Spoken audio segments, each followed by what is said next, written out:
আসসালামু আলাইকুম, কেমন আছেন? আলহামদুলিল্লাহ আমরাও ভালো আছি।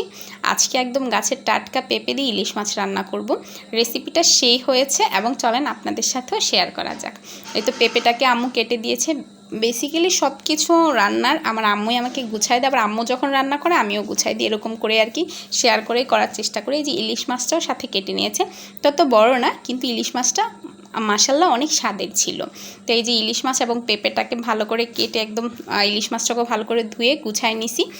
এখন পেঁপেটাকে আগে একটু পানিতে সিদ্ধ বসাই দিছি, কারণ পেঁপেটা না একটু পাইনসা টাইপের হয়, তো আর পেঁপেটা আলাদা একটু সিদ্ধ করে নিলেই ভালো। কিন্তু বিশ্বাস করুন এই পেঁপেটা যে রান্না করেছি একটুও পাইনসা লাগেনি, এত টেস্ট হয়েছে তরকারিটা বলার মতো না। আসলে হয়তো বা গাছের টাটকা পেঁপে দেখে এরকম হয়তো বা টেস্ট লেগেছে, এটাই আমার কাছে মনে হয়েছে। আম্মুর সাথে আমি শেয়ার করেছি, আম্মু মানে অন্যান্য পেঁপে যদি আমরা বাজার থেকে কিনে আনি ততটা মজা লাগে না। বিশ্বাস করেন আজকের তরকারিটা অনেক মজা হয়েছে। এই যে হলুদ মরিচ ধনিয়া একদম পরিমাণ মতো মেপে আর কি আম্মু দিয়েছে। এখন আমি এটাকে মশলাটাকে ভালো করে কষাই নিতেছি। কষাই নেওয়ার একটা জিনিস কি, এই কষানোর মধ্যেই পেঁপেটা ঢেলে দিয়েছি, কারণ পানি থেকে আগেই ছেঁকে আমি বাটিতে নিয়ে নিয়েছি। দেখেন কালারটা কত সুন্দর আসতেছে না? কিন্তু আজকে একটা জিনিস অন্যরকম করেছি, সেটা হচ্ছে মাছটা কিন্তু কষায়নি। আপনারা খেয়াল করেছেন? এই যে পরিমাণ মতো এখন পানি দিয়ে দিব। পরিমাণ মতো পানি দেওয়ার পর মানে পেঁপেটা ভালো করে কষাই নিছি, নেওয়ার পর এই যে পরিমাণ মতো পানি দিয়ে এখন এর মধ্যে আর কি এই মাছটা দিব।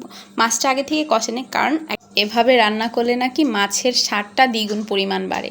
তার জন্য আজকে ট্রাই করলাম যে এভাবে রান্না করে দেখি। বিশ্বাস করেন আসলেই মানে মাছের স্বাদটা দ্বিগুণ পরিমাণ হয়েছে।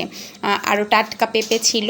আর সবাই সবার জায়গা থেকে মানে নিজের টাটকা সবজি মানে নিজের হাতের কোনো সবজি দিয়ে কোনো কিছু রান্না করলে না ওই স্বাদটা আসলে মুখে লাগার মতো। কারণ আমরা ঢাকা শহরে না ওই রকম মানে নিজের হাতের সবজি খুব কম পাই, তো তার জন্য না এই যদি টুকিটাকি করে খাওয়া যায় না, তো এর স্বাদটা বা এর শান্তিটা দ্বিগুণ হয়।